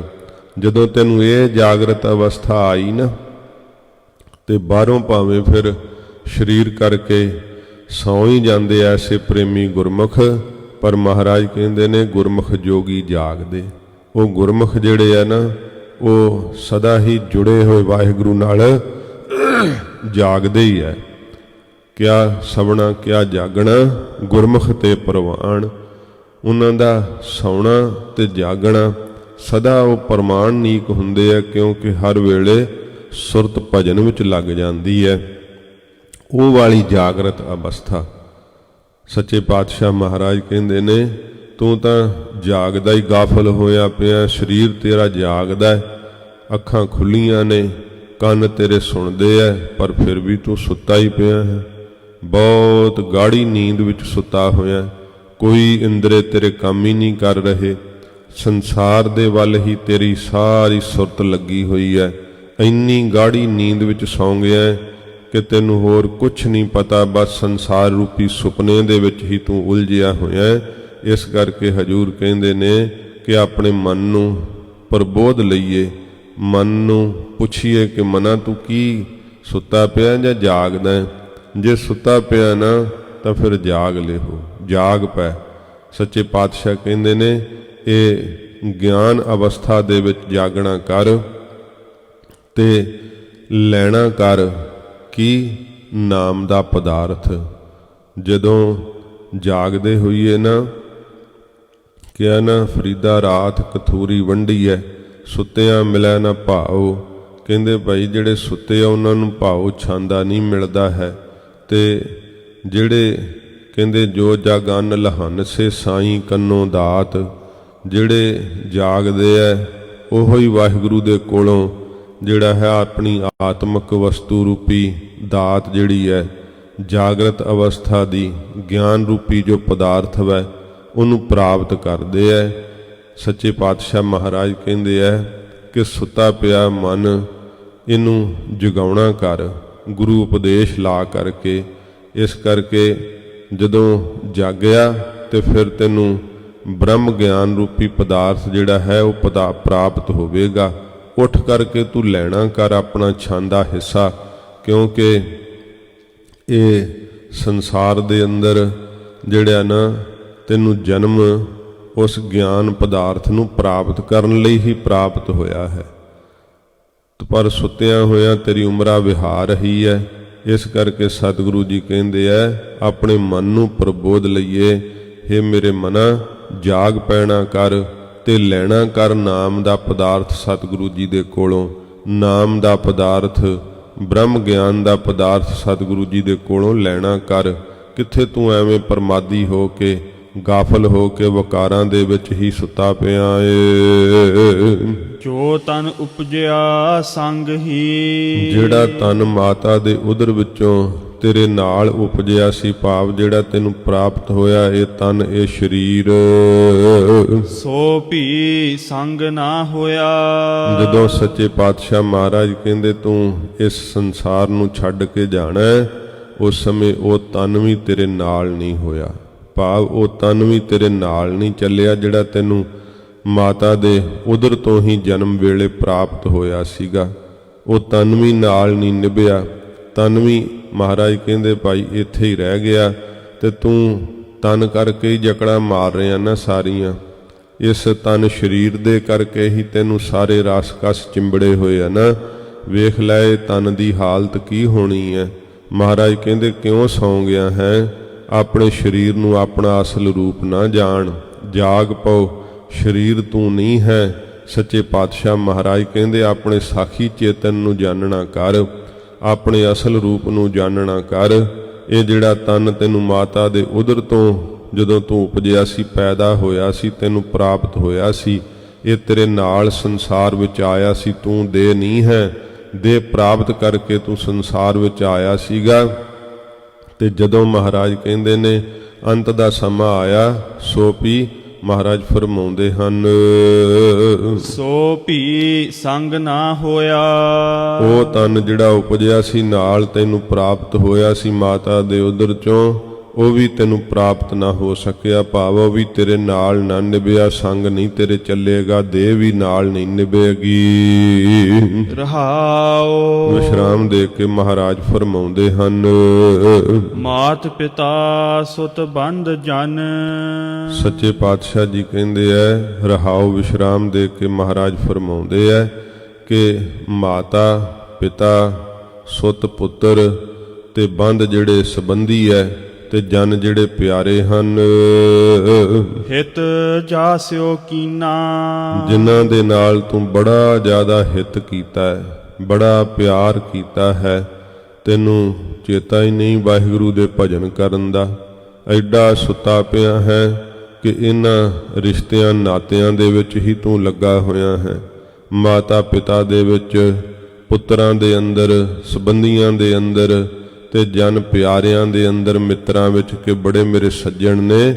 ਸੱਚੇ ਪਾਤਸ਼ਾਹ ਕਹਿੰਦੇ ਜਿਨ੍ਹਾਂ ਨਾਲ ਤੂੰ ਦਿਲ ਦਾ ਹਿੱਤ ਕੀਤਾ, ਪਰ ਤੈਨੂੰ ਵਾਹਿਗੁਰੂ ਦਾ ਹਿੱਤ ਨਹੀਂ ਰਿਹਾ, ਪਰਮੇਸ਼ਰ ਦੇ ਨਾਮ ਦਾ ਤੂੰ ਹਿੱਤ ਨਹੀਂ ਕੀਤਾ, ਜਿਹੜਾ ਤੇਰੇ ਲੋਕ ਪਰਲੋਕ ਵਿੱਚ ਨਾਲ ਨਿਭਣਾ ਸੀ। ਤੂੰ ਤਾਂ ਆਪਣੇ ਸੰਬੰਧੀਆਂ ਨਾਲ, ਆਪਣੇ ਮਾਤਾ ਪਿਤਾ ਪੁੱਤਰਾਂ ਧੀਆਂ ਦੇ ਨਾਲ ਹੀ, ਮਹਾਰਾਜ ਕਹਿੰਦੇ ਸੱਜਣਾ ਮਿੱਤਰਾਂ ਨਾਲ ਹੀ ਤੂੰ ਜਿਹੜਾ ਹਿੱਤ ਪ੍ਰੇਮ ਕੀਤਾ, ਵਾਹਿਗੁਰੂ ਨਾਮ ਨਾਲ ਤੂੰ ਪਿਆਰ ਨਹੀਂ ਕੀਤਾ। ਜਿਉ ਛੂਟਿਓ ਜਬ ਦੇਹ ਤੇ। ਜਦੋਂ ਤੇਰਾ ਜੀਵ ਆਤਮਾ ਭਾਵ ਸੂਖਸ਼ਮ ਸਰੀਰ ਦੇਹ ਤੋਂ, ਇਸ ਸਥੂਲ ਦੇਹ ਤੋਂ ਛੁੱਟ ਗਿਆ, ਭਾਵ ਵੱਖ ਹੋ ਗਿਆ, ਜਦੋਂ ਅੰਤ ਦਾ ਸਮਾਂ ਆ ਗਿਆ, ਡਾਰ ਅਗਨ ਮੈਂ ਦੀਨਾ। ਆਪਣੇ ਇਸੇ ਦੇਹ ਨੂੰ ਤੂੰ ਫਿਰ ਅੱਖਾਂ ਨਾਲ ਵੇਖੇਂਗਾ। ਜਿਹੜੀ ਇਹ ਤੇਰੀ ਦੇਹ ਹੈ ਨਾ, ਸੱਚੇ ਪਾਤਸ਼ਾਹ ਮਹਾਰਾਜ ਕਹਿੰਦੇ ਇਸ ਦੇਹ ਨੂੰ ਜਿਹਨੂੰ ਤੂੰ ਆਪਣਾ ਸਮਝਦਾ ਨਾ, ਇਹਦੀ ਹਾਲਤ ਕੀ ਹੋਣੀ ਹੈ? ਡਾਰ ਅਗਨ ਮਹਿ ਦੀਨਾ। ਉਸ ਸਮੇਂ ਅੱਗ ਦੇ ਅੰਦਰ ਇਸ ਨੂੰ ਸੁੱਟ ਦੇਣਗੇ, ਅੱਗ ਦੇ ਹਵਾਲੇ ਕਰ ਦੇਣਗੇ। ਜਿਸ ਦੇਹ ਨੂੰ ਤੂੰ ਆਪਣਾ ਰੂਪ ਸਮਝ ਰਿਹਾ ਕਿ ਮੈਂ ਹਾਂ, ਇਹ ਤਾਂ ਤੈਨੂੰ ਮਾਤਾ ਦੇ ਉਦਰ ਵਿੱਚ ਜਦੋਂ ਤੂੰ ਉਪਜਿਆ ਸੀਗਾ, ਸੰਸਾਰ ਵਿੱਚ ਆਇਆ ਸੀਗਾ, ਉਸ ਸਮੇਂ ਤੈਨੂੰ ਇਹ ਦੇਹ ਮਿਲੀ ਸੀ, ਇਹ ਸਰੀਰ ਮਿਲਿਆ ਸੀਗਾ। ਤੇ ਜਦੋਂ ਤੇਰਾ ਅੰਤ ਹੋਇਆ, ਜਦੋਂ ਜੀਓ ਛੂਟਿਓ ਜਬ ਦੇਹ ਤੇ, ਜਦੋਂ ਤੇਰਾ ਜੀਵਾਤਮਾ ਸੂਖਸ਼ਮ ਸਰੀਰ ਛੁੱਟ ਗਿਆ ਸਥੂਲ ਦੇਹ ਤੋਂ, ਸੂਖਸ਼ਮ ਸਰੀਰ ਵੱਖ ਹੋ ਗਿਆ, ਤਾਂ ਸੱਚੇ ਪਾਤਸ਼ਾਹ ਜੀ ਕਹਿੰਦੇ ਡਾਰ ਅਗਨ ਮਹਿ ਦੀਨਾ। ਅੱਗ ਦੇ ਅੰਦਰ ਉਹ ਡਾਰ ਦਿੰਦੇ, ਭਾਵ ਪਾ ਦਿੰਦੇ ਐ। ਅੱਗ ਵਿੱਚ ਸੰਸਕਾਰ ਕਰ ਦਿੰਦੇ ਆ। ਉਹ ਦੇਹ ਫਿਰ ਮਹਾਰਾਜ ਕਹਿੰਦੇ ਤੱਤਾਂ 'ਚ ਤੱਤ ਰਲ ਜਾਂਦੇ ਆ, ਦੇਹ ਕਿੱਧਰ ਚਲੀ ਜਾਂਦੀ ਹੈ। ਇਹ ਦੇਹਾਂ ਫਿਰ ਮਹਾਰਾਜ ਕਹਿੰਦੇ ਰਹਿੰਦੀਆਂ ਨਹੀਂ, ਜਿਨ੍ਹਾਂ ਦੇਹਾਂ ਨੂੰ ਤੂੰ ਸੱਚ ਸਮਝ ਰਿਹਾ। ਇਸ ਕਰਕੇ ਜਾਗ ਲਿਹੋ ਰੇ ਮਨਾ, ਜਾਗ ਲਿਹੋ। ਮਹਾਰਾਜ ਕਹਿੰਦੇ ਜਾਗ ਪਾਓ। ਕਿਸ ਦੇਹ ਨੂੰ ਤੂੰ ਸੱਚ ਮੰਨ ਰਿਹਾ ਹੈ? ਦੇਹ ਪਕੜੀ ਜਾਂਦੀ ਹੈ ਤੇ ਦੇਹ ਦਿਸਦੀ ਹੈ, ਤਾਂ ਕਰਕੇ ਸੱਤ ਮੰਨ ਰਿਹਾ। ਦਿਸਣ ਵਾਲੀਆਂ ਸਾਰੀਆਂ ਚੀਜ਼ਾਂ ਸੱਤ ਨਹੀਂ ਹਨ। ਸੱਚੇ ਪਾਤਸ਼ਾਹ ਮਹਾਰਾਜ ਕਹਿੰਦੇ ਜਿਸ ਵਾਹਿਗੁਰੂ ਨੂੰ ਤੂੰ ਵੇਖ ਨਹੀਂ ਨਾ ਪਾ ਰਿਹਾ ਆਪਣੀਆਂ ਇਹਨਾਂ ਅੱਖਾਂ ਨਾਲ, ਸਤਿਗੁਰੂ ਪਾਤਸ਼ਾਹ ਮਹਾਰਾਜ ਕਹਿੰਦੇ ਉਹਨੂੰ ਤੂੰ ਸੱਤ ਨਹੀਂ ਮੰਨਦਾ, ਉਹਨੂੰ ਅਸੱਤ ਮੰਨ ਰਿਹਾ। ਦਿਸਣ ਵਾਲੇ ਸੰਸਾਰ ਨੂੰ ਸੱਚ ਮੰਨ ਰਿਹਾ, ਪਰਮੇਸ਼ਰ ਨੂੰ ਅਸੱਤ ਮੰਨਦਾ, ਝੂਠ ਮੰਨਦਾ ਹੈ। ਪਰ ਵੇਖ ਲੈ, ਇਹ ਦਿਸਣ ਵਾਲਾ ਸਾਰਾ ਸੰਸਾਰ ਹੀ ਚਲਾਇਮਾਨ ਹੋ ਜਾਣਾ ਤੇਰੀ ਦੇਹ ਦੇ ਸਮੇਤ। ਕੁਝ ਵੀ ਕਿਉਂਕਿ ਜਿਹੜਾ ਐਡਾ ਸੰਸਾਰ ਜਿਹਦੇ ਵੱਲ ਵੇਖ ਕੇ ਤੈਨੂੰ ਬੜਾ ਨਿਸ਼ਚਾ ਆ ਰਿਹਾ ਹੈ ਨਾ, ਜਿਸ ਦਾ ਸਰੀਰ ਛੁੱਟ ਜਾਂਦਾ ਉਹਦੇ ਲਈ ਸਾਰਾ ਸੰਸਾਰ ਹੀ ਖਤਮ ਹੋ ਜਾਂਦਾ, ਉਹਦੇ ਲਈ ਕੋਈ ਸੰਸਾਰ ਨਹੀਂ ਰਹਿੰਦਾ। ਕਿਉਂਕਿ ਤੂੰ ਆਪਣਾ ਸੰਸਾਰ ਆਪ ਹੀ ਰਚਿਆ ਹੋਇਆ ਹੈ, ਆਪ ਹੀ ਬਣਾਇਆ ਹੋਇਆ ਹੈ ਸਾਰਾ ਕੁਝ। ਮਹਾਰਾਜ ਕਹਿੰਦੇ ਕਿ ਤੇਰੇ ਅੰਦਰ ਜਿਹੋ ਜਿਹਾ ਰਾਤ ਦਾ ਸੁਪਨਾ ਉਹੋ ਜਿਹਾ ਮਹਾਰਾਜ ਕਹਿੰਦੇ ਤੇਰਾ ਇਹ ਸੰਸਾਰ ਹੈ ਬਾਹਰਲਾ, ਪਰ ਤੂੰ ਜਾਗਦਾ ਹੀ ਨਹੀਂ, ਤੂੰ ਸੁੱਤਾ ਪਿਆ ਹੈ। ਇਸ ਕਰਕੇ ਸਤਿਗੁਰੂ ਜੀ ਕਹਿੰਦੇ ਜਿਸ ਦੇਹ ਨਾਲ ਇੰਨਾ ਮੋਹ ਹੈ, ਜਿਹਨੂੰ ਤੂੰ ਆਪਣੀ ਸਮਝਦਾ ਹੈ, ਆਪਣਾ ਰੂਪ ਸਮਝਦਾ ਹੈ, ਅੰਤ ਨੂੰ ਮਹਾਰਾਜ ਕਹਿੰਦੇ ਡਾਰ ਅਗਨ ਮੈਂ ਦੀਨਾ, ਅੱਗ ਦੇ ਅੰਦਰ ਪਾ ਦਿੰਦੇ ਆ, ਸੰਸਕਾਰ ਕਰ ਦਿੰਦੇ ਉਸ ਦੇਹ ਦਾ। ਜੀਵਤ ਲੋ ਬਿਵਹਾਰ ਹੈ। ਸੱਚੇ ਪਾਤਸ਼ਾਹ ਜੀ ਮਹਾਰਾਜ ਕਹਿੰਦੇ ਇਹ ਜਿਹੜਾ ਜਗਤ ਹੈ ਇਹਦਾ ਵਿਵਹਾਰ ਕੈਸਾ ਹੈ? ਹਜੂਰ ਫਰਮਾਉਂਦੇ ਹਨ, ਪੜ੍ਹ ਦਿਓ ਪੰਕਤੀ ਸਾਰੀ। ਜੀਵਤ ਲੋ ਬਿਵਹਾਰ ਹੈ, ਜਗ ਕੋ ਤੁਮ ਜਾਨੋ। ਸਤਿਗੁਰੂ ਜੀ ਕਹਿੰਦੇ ਇਹ ਮਨਾ ਤੂੰ ਜਾਣ ਲੈ, ਇਹ ਜਿਹੜਾ ਜਗਤ ਦਾ ਵਿਵਹਾਰ ਹੈ ਨਾ ਸਾਰਾ, ਇਹ ਸਾਰਾ ਵਿਵਹਾਰ ਮਹਾਰਾਜ ਕਹਿੰਦੇ ਜਿਉਂਦਿਆਂ ਦਾ ਹੀ ਹੈ। ਜੇ ਤੂੰ ਜਿਉਣਾ ਹੈ ਤਾਂ ਤੇਰੀ ਮਾਤਾ ਹੈ, ਤੇਰਾ ਪਿਤਾ ਹੈ, ਤੇਰੇ ਪੁੱਤਰ ਨੇ, ਧੀਆਂ ਨੇ, ਸੰਬੰਧੀ ਹੈ, ਸੱਜਣ ਨੇ। ਤੇ ਜੇ ਮਰ ਗਿਆ, ਮਰੇ ਦੀ ਕੋਈ ਮਾਤਾ ਨਹੀਂ ਹੁੰਦੀ, ਫਿਰ ਕੋਈ ਉਹਦਾ ਪਿਤਾ ਨਹੀਂ ਹੁੰਦਾ, ਕਿਸੇ ਪ੍ਰਕਾਰ ਉਹਦਾ ਕੋਈ ਸੰਬੰਧ ਨਹੀਂ ਰਹਿ ਜਾਂਦਾ, ਸਰੀਰ ਦਾ ਹੀ ਸੰਬੰਧ ਹੁੰਦਾ ਹੈ। ਤੇ ਜਦੋਂ ਸਰੀਰ ਵੀ ਅੱਗ ਵਿੱਚ ਪਾ ਦਿੱਤਾ ਤੇ ਫਿਰ ਸਰੀਰ ਦਾ ਵਜੂਦ ਹੀ ਨਹੀਂ ਜਦੋਂ ਰਹਿਣਾ, ਤੇ ਤੂੰ ਉਸ ਘਰ ਵਿੱਚ ਕਿਤੇ ਦਿਖਾਈ ਦੇ ਗਏ ਹੋ ਕਿਸੇ ਉਸੇ ਸਰੀਰ ਦੇ ਰੂਪ ਵਿੱਚ, ਤੇ ਉਹ ਫਿਰ ਇਲਾਜ ਕਰਾਉਂਦੇ ਫਿਰਦੇ ਆ ਕਿ ਸਾਨੂੰ ਹੁਣ ਨਾ ਦਿਖਾਈ ਦੇਵੇ। ਉਹ ਤਾਂ ਤੀਲੇ ਤੋੜ ਦਿੰਦੇ ਆ, ਫਿਰ ਕਹਿੰਦੇ ਜਤਰ ਆਇਆ ਤਤਰ ਗਛਤੀ, ਜਿੱਧਰੋਂ ਆਇਆ ਹੁਣ ਉੱਧਰ ਚਲੇ ਜਾ, ਤੇਰੇ ਨਾਲ ਸਾਡਾ ਕੋਈ ਮੇਲ ਮਿਲਾਪ ਨਹੀਂ ਹੈ। ਇਉਂ ਸੱਚੇ ਪਾਤਸ਼ਾਹ ਕਹਿੰਦੇ ਜੀਵਤ ਲਓ ਵਿਵਹਾਰ ਹੈ, ਜਗ ਕੋ ਤੁਮ ਜਾਨੋ। ਇਹ ਜਗਤ ਦੀ ਬਾਬਤ ਤੂੰ ਜਾਣਨਾ ਕਰ ਮਨਾ, ਇਹ ਸਾਰਾ ਜਿਉਂਦਿਆਂ ਦਾ ਵਿਵਹਾਰ ਹੈ, ਜਿਉਂਦਿਆਂ ਦੇ ਸਾਰੇ ਨਾਤੇ ਹੈ, ਜਿਉਂਦਿਆਂ ਦੇ ਹੀ ਸੱਜਣ ਹਨ। ਮਰਨ ਤੋਂ ਬਾਅਦ ਕੋਈ ਸੱਜਣ ਮਿੱਤਰ ਨਹੀਂ ਰਹਿੰਦਾ, ਕੋਈ ਮਾਤਾ ਪਿਤਾ ਦਾ, ਪੁੱਤਰਾਂ ਧੀਆਂ ਦਾ ਸੰਬੰਧ ਨਹੀਂ ਰਹਿੰਦਾ। ਸੱਚੇ ਪਾਤਸ਼ਾਹ ਮਹਾਰਾਜ ਕਹਿੰਦੇ ਆਪਣੇ ਅਸਲ ਸਰੂਪ ਨੂੰ ਪਹਿਚਾਣ ਲੈ, ਦੇਹ ਨਾ ਤੂੰ ਆਪਣੇ ਆਪ ਨੂੰ ਸਮਝ। ਜੇ ਤੂੰ ਦੇਹ ਸਮਝਿਆ ਹੋਇਆ ਤੇ ਫਿਰ ਸੁੱਤਾ ਪਿਆ, ਤੇ ਸੁੱਤੇ ਪਏ ਨੂੰ ਜਗਾਉਂਦੇ ਮਹਾਰਾਜ ਕਹਿੰਦੇ ਜਾਗ ਲਿਹੋ ਰੇ ਮਨਾ, ਜਾਗ ਲਿਹੋ। ਕਹਾਂ ਗਾਫਲ ਸੋਇਆ, ਤੂੰ ਕਿੱਥੇ ਗਾਫਲਤਾਈ ਦੇ ਅੰਦਰ ਸੌਂ ਗਿਆ? ਜਾਗ ਲੈ, ਜੇ ਹੁਣ ਨਹੀਂ ਜਾਗੇਂਗਾ ਕਦੋਂ ਜਾਗੇਂਗਾ? ਸੱਚੇ ਪਾਤਸ਼ਾਹ ਮਹਾਰਾਜ ਕਹਿੰਦੇ ਆ ਜਗਤ ਦਾ ਸਾਰਾ ਵਿਵਹਾਰ ਜਿਉਂਦਿਆਂ ਦਾ ਹੀ ਵਿਵਹਾਰ ਹੈ, ਮਰਨ ਤੋਂ ਬਾਅਦ ਸਾਰਾ ਸੰਸਾਰ ਹੀ ਉਹਦੇ ਲਈ ਮੁੱਕ ਜਾਂਦਾ ਹੈ, ਉਹਦੇ ਲਈ ਸਾਰੀ ਖੇਲ ਖਤਮ ਹੋ ਜਾਂਦੀ ਹੈ ਜਿਸ ਸੰਸਾਰ ਵਿੱਚ ਤੂੰ ਲੱਗਾ ਹੋਇਆ ਏ। ਨਾਨਕ ਹਰ ਗੁਣ ਗਾਏ ਲੈ। ਸੱਚੇ ਪਾਤਸ਼ਾਹ ਧੰਨ ਗੁਰੂ ਤੇਗ ਬਹਾਦਰ ਸਾਹਿਬ ਜੀ ਮਹਾਰਾਜ ਕਹਿੰਦੇ ਨੇ ਕਿ ਹਰੀ ਦੇ ਗੁਣ ਗਾ ਲੈ ਤਾਂ ਜਾਗ ਸਕੇਗਾ।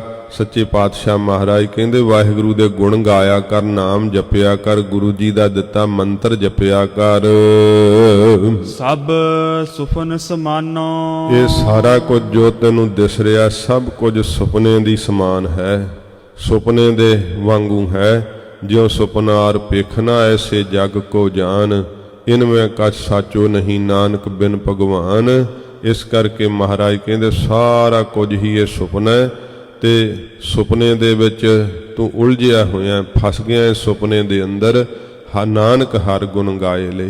ਮਹਾਰਾਜ ਕਹਿੰਦੇ ਵਾਹਿਗੁਰੂ ਦੇ ਗੁਣਾਂ ਨੂੰ ਗਾ ਲੈਣਾ ਕਰ, ਪਰਮੇਸ਼ਰ ਦੇ ਨਾਮ ਨੂੰ ਜਪ ਲੈ, ਫਿਰ ਤੈਨੂੰ ਗਿਆਨ ਅਵਸਥਾ ਵਿੱਚ ਪਤਾ ਲੱਗ ਜਾਣਾ।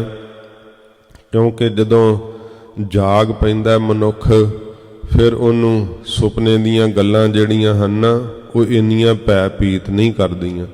ਜਾਗੇ ਹੋਏ ਨੂੰ ਪਤਾ ਲੱਗ ਜਾਂਦਾ ਹੈ ਕਿ ਉਹ ਹੋਏ ਤਾਂ ਸੁਪਨਾ ਆ ਰਿਹਾ ਸੀ। ਸੁਪਨੇ ਦੇ ਹੋਏ ਨੁਕਸਾਨ ਦਾ ਫਿਰ ਦੁੱਖ ਥੋੜ੍ਹਾ ਮਨਾਉਂਦਾ, ਸੁਪਨੇ ਦੇ ਵਿੱਚ ਹੋਏ ਲਾਭ ਦਾ ਫਿਰ ਕਿਸੇ ਪ੍ਰਕਾਰ ਜਿਹੜਾ ਹੈ ਉਹ ਖੁਸ਼ੀ ਨਹੀਂ ਮਨਾਉਂਦਾ। ਸੁਪਨੇ ਦੀ ਹਾਨੀ ਦੁੱਖ ਨਹੀਂ ਦਿੰਦੀ, ਸੁਪਨੇ ਦਾ ਲਾਭ ਖੁਸ਼ੀ ਨਹੀਂ ਦਿੰਦਾ ਜਾਗਣ ਤੋਂ ਬਾਅਦ। ਇਸੇ ਤਰ੍ਹਾਂ ਸੰਸਾਰ ਦੇ ਅੰਦਰ ਜਿੰਨੀਆਂ ਹਾਨੀਆਂ ਹੁੰਦੀਆਂ, ਜਿੰਨੇ ਨੁਕਸਾਨ ਹੁੰਦੇ, ਜਿੰਨੇ ਕੋਈ ਲਾਭ ਪ੍ਰਾਪਤ ਹੁੰਦੇ ਹੈ, ਦੁੱਖ ਸੁੱਖ ਤੋਂ ਬਿਰਤੀ ਨਿਰਲੇਪ ਹੋ ਜਾਂਦੀ ਹੈ ਜਦੋਂ ਜਾਗ ਪੈਂਦਾ ਮਨ ਨਾਮ ਦੇ ਵਿੱਚ। ਸੱਚੇ ਪਾਤਸ਼ਾਹ ਮਹਾਰਾਜ ਇਸੇ ਕਰਕੇ ਸਾਨੂੰ ਗਰੀਬ ਨਵਾਜ਼ ਜਗਾਉਣ ਦਾ ਉਪਦੇਸ਼ ਦਿੰਦੇ ਆ, ਆਪਣੇ ਮਨ ਨੂੰ ਪ੍ਰਬੋਧ ਲਈਏ। ਹੇ ਮਨਾ ਤੂੰ ਕਿੱਥੇ ਸੌਂ ਗਿਆ ਹੈ, ਇਹ ਸਾਰਾ ਕੁਝ ਸੁਪਨੇ ਦੇ ਸਮਾਨ ਹੈ, ਮਹਾਰਾਜ ਕਹਿ ਰਹੇ ਆ। ਤੇ ਤੂੰ ਸੁਪਨੇ ਦੇ ਵਿੱਚ ਉਲਝ ਗਿਆ, ਫਸ ਗਿਆ ਹੈ, ਦੁੱਖ ਵਿੱਚ ਦੁਖੀ ਹੋ ਰਿਹਾ, ਨਸ਼ਵਰ ਸੰਸਾਰ ਦੇ ਅੰਦਰ ਝੂਠੇ ਸੁੱਖ ਪਾ ਕੇ, ਰਸ ਪਾ ਕੇ ਬੜਾ ਖੁਸ਼ ਹੋ ਰਿਹਾ। ਇਹ ਕੁਝ ਨਾਲ ਨਿਭਣ ਵਾਲਾ ਨਹੀਂ ਹੈ। ਕਿਸ ਚੀਜ਼ ਨੂੰ ਪ੍ਰਾਪਤ ਕਰਕੇ ਤੂੰ ਖੁਸ਼ ਹੋ ਰਿਹਾ, ਇਹ ਤੇਰੀ ਨੀਂਦ ਹੈ, ਬੜੀ ਗਾਫਲਤਾਈ ਵਾਲੀ ਅਵਿਦਿਆ ਦੀ ਨੀਂਦ ਹੈ। ਇਸ ਤੋਂ ਜਾਗ ਪਾਓ। ਹਰ ਗੁਣ ਮਹਾਰਾਜ ਕਹਿੰਦੇ ਨਾਨਕ ਹਰ ਗੁਣ ਗਾਏ ਲੈ। ਵਾਹਿਗੁਰੂ ਦੇ ਗੁਣਾਂ ਨੂੰ ਗਾ ਲੈ ਤਾਂ ਜਾਗੇਂਗਾ, ਨਾਮ ਜਪ ਲੈ ਤਾਂ ਜਾਗੇਂਗਾ। ਨਹੀਂ ਤੇ ਸਾਰਾ ਕੁਝ ਸੁਪਨੇ ਦੀ ਸਮਾਨ ਹੈ ਜਿੱਥੇ ਤੂੰ ਲੱਗਾ ਹੋਇਆ ਹੈ। ਸੱਚੇ ਪਾਤਸ਼ਾਹ ਕਹਿੰਦੇ ਇਸ ਨੂੰ ਸੱਚ ਨਾ ਜਾਣਨਾ ਕਰ। ਇਹ ਗਰੀਬ ਨਵਾਜ਼ ਸੱਚੇ ਪਾਤਸ਼ਾਹ ਜੀ ਨੇ ਤਲੰਗ ਰਾਗ ਦੇ ਅੰਦਰ ਹਜੂਰ ਨੇ ਪਵਿੱਤਰ ਉਪਦੇਸ਼ ਬਖਸ਼ਿਸ਼ ਕੀਤਾ ਹੈ। ਮਹਾਰਾਜ ਜੀ ਕਿਰਪਾ ਕਰਨ, ਸਤਿਗੁਰੂ ਜੀ ਦਾ ਅੰਮ੍ਰਿਤ ਉਪਦੇਸ਼ ਹਿਰਦੇ 'ਚ ਵਸੇ, ਹੋਈਆਂ ਭੁੱਲਾਂ ਬਖਸ਼ ਲੈਣੀਆਂ, ਅੱਗੇ ਵਾਸਤੇ ਸਮਤ ਬਖਸ਼ਣੀ ਜੀ। ਜੀਵਤ ਲੋ ਬਿਵਹਾਰ ਹੈ, ਜਗ ਕੋ ਤੁਮ ਜਾਨੋ। ਨਾਨਕ ਹਰ ਗੁਣ ਗਾਏ ਲੈ, ਸਭ ਸੁਪਨ ਸਮਾਨੋ। ਵਾਹਿਗੁਰੂ ਜੀ ਕਾ ਖਾਲਸਾ, ਵਾਹਿਗੁਰੂ ਜੀ ਕੀ ਫਤਿਹ। ਤੇਗ ਬਹਾਦਰ ਸਿਮਰਿਐ, ਗੁਰੂ ਤੇਗ ਬਹਾਦਰ ਸਿਮਰਿਐ। ਗੁਰੂ ਤੇਗ ਬਹਾਦਰ ਸਿਮਰਿਐ, ਗੁਰੂ ਤੇਗ ਬਹਾਦਰ ਸਿਮਰਿਐ। ਗੁਰੂ ਤੇਗ ਬਹਾਦਰ ਸਿਮਰਿਐ, ਗੁਰੂ ਤੇਗ ਬਹਾਦਰ ਸਿਮਰਿਐ। ਗੁਰੂ ਤੇਗ ਬਹਾਦਰ ਸਿਮਰਿਐ, ਗੁਰੂ ਤੇਗ ਬਹਾਦਰ ਸਿਮਰਿਐ। ਘਰ ਨਉ ਨਿਦ ਆਵੈ ਧਾਏ, ਘਰ ਨਉ ਨਿਦ ਆਵੈ ਧਾਏ। ਘਰ ਨਉ ਨਿਦ ਆਵੈ ਧਾਏ, ਘਰ ਨਉ ਨਿਦ ਆਵੈ ਧਾਏ। ਘਰ ਨਉ ਨਿਦ ਆਵੈ ਧਾਏ, ਘਰ ਨਉ ਨਿਦ ਆਵੈ ਧਾਏ। ਘਰ ਨਉ ਨਿਦ ਆਵੈ ਧਾਏ, ਘਰ ਨਉ ਨਿਦ ਆਵੈ ਧਾਏ। ਸਭ ਥਾਈਂ ਹੋਏ ਸਹਾਏ, ਸਭ ਥਾਈਂ ਹੋਏ ਸਹਾਏ। ਸਭ ਥਾਈਂ ਹੋਏ ਸਹਾਏ, ਸਭ ਥਾਈਂ ਹੋਏ ਸਹਾਏ। ਸਭ ਥਾਈਂ ਹੋਏ ਸਹਾਏ, ਸਭ ਥਾਈਂ ਹੋਏ ਸਹਾਏ। ਸਭ ਥਾਈਂ ਹੋਏ ਸਹਾਏ, ਸਭ ਥਾਈਂ ਹੋਏ ਸਹਾਏ। ਵਾਹਿਗੁਰੂ ਜੀ ਕਾ ਖਾਲਸਾ, ਵਾਹਿਗੁਰੂ ਜੀ ਕੀ ਫਤਿਹ।